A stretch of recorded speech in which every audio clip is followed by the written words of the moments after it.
Alright, so foot pegs, CRF300L. So what I tried is I just bought some foot pegs for a CRF250L.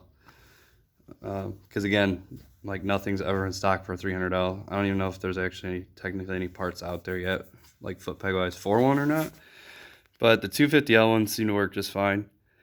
The only thing I did have to do, which I didn't really want, but that's the manufacturer's fault.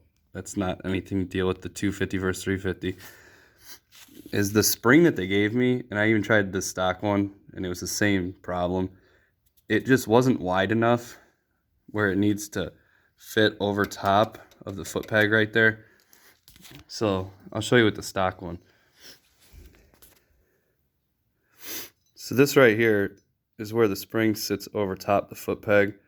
And for whatever reason, it was just too narrow, so I put it in the vise, and I slightly opened it up a little bit, and then I took a Dremel tool and just slightly ground it down so that it would fit over there fine.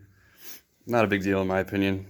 And the way that the foot peg goes in there is just like that.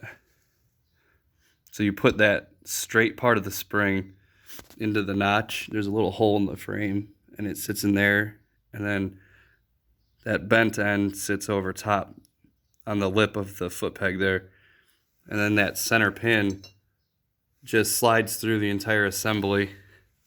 And it's all just held together with a like a cotter pin on the back side. You just unbend it, pull it out, and then the washer will drop off. And you'll be able to pop that pin out and pull out your entire assembly. So, I don't know. I thought it was pretty neat. It went together smooth, quick, easy.